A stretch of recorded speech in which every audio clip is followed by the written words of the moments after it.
Baik, di video selanjutnya kita akan bahas mengenai masalah sosial lainnya akibat dari perubahan sosial, yaitu konsumerisme. Iya, yang tadi kalian pelajari sebagai salah satu dampak negatif dari westernisasi. Belum apa-apa sudah negatif duluan ya. Kita akan lihat nanti, mungkinkah konsumerisme itu ada sisi positifnya? Still too young to be running out of energy. Semangat pagi murid-muridku. Kali ini kita akan menyelesaikan materi tentang masalah sosial dalam arus globalisasi dengan mempelajari konsumerisme. Inilah salah satu perubahan yang terjadi pada komunitas lokal kita akibat ketertarikan masyarakat terhadap perubahan dan inovasi sebagai respon terhadap penanggulangan yang cepat dari hal-hal yang baru. Seperti produk baru, pengalaman baru, dan citra baru. Ya contohnya Mem White yang keseringan belanja make up dan skincare karena ingin mencoba produk baru. Padahal sih kosmetik dan skincare yang belum dipakai itu masih banyak, belum habis, bahkan ada yang justru sudah expired karena hanya dipakai beberapa kali. Sudah ada yang baru. Aduh. Konsumerisme. Selalu setiap materi kita mulai dengan pengertiannya ya. Apa itu konsumerisme?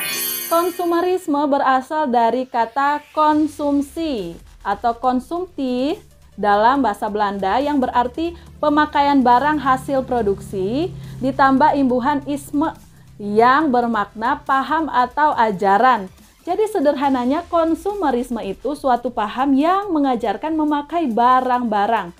Nah, menurut Wikipedia, konsumerisme merupakan ideologi yang menjadikan seseorang atau kelompok yang menjalankan proses konsumsi atau pemakaian barang-barang hasil produksi secara berlebihan, tanpa sadar dan berkelanjutan. Pembelian barang-barang hanya didasari oleh keinginan dan tidak mempertimbangkan kebutuhan. Nah, cukup seram ya, apalagi di Indonesia saat ini tidak sedikit orang-orang yang berperilaku konsumtif, betul? Lihat saja mal-mal yang dibangun hampir di semua kota besar di Indonesia.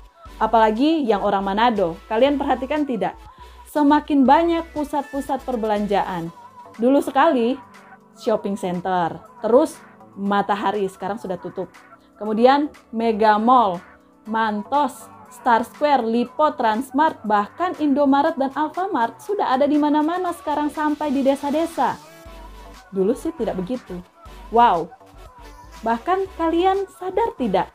Di kampung-kampung pun belanjanya sudah online shopping dari Shopee, Tokopedia, dan lain sebagainya. Kenapa ya? Faktor apa yang mendukung fenomena perilaku konsumtif ini? Yang pertama yaitu adanya kemajuan iptek tentunya. Dan yang kedua masuknya budaya asing. Yang ketiga pengaruh globalisasi. Yang keempat pengaruh media elektronik dan media massa, ya kan?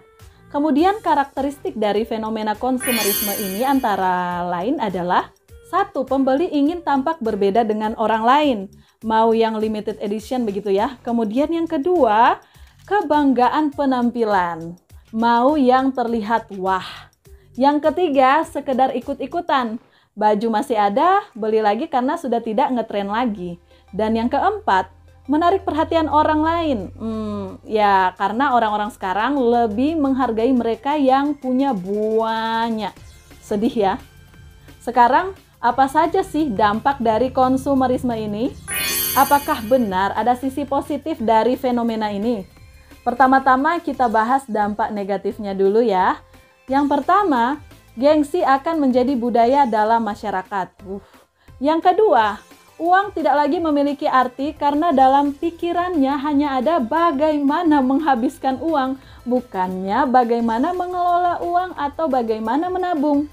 Dan yang ketiga, meningkatnya kriminalitas karena menghalalkan segala cara untuk mengikuti perkembangan zaman. Dan yang keempat, meningkatnya konsumsi, membahayakan keseimbangan alam. Sekarang kita ke dampak positifnya.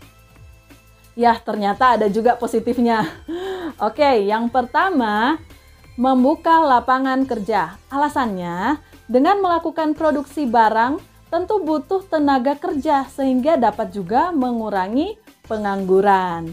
Nah, yang kedua, mendorong pertumbuhan ekonomi.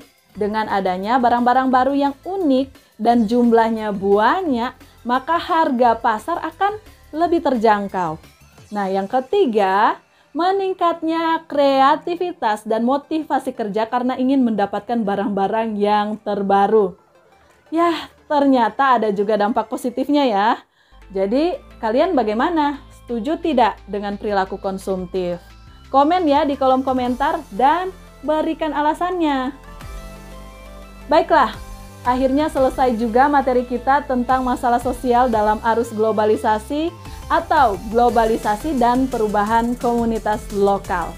Terima kasih sudah menonton semua video pembelajarannya. Ada 4 ya, ditonton semua kalau belum. Semoga bisa bermanfaat untuk kalian semua. Salam sehat, salam hangat terdahsyat untuk seluruh keluarga di rumah. God bless you and bye.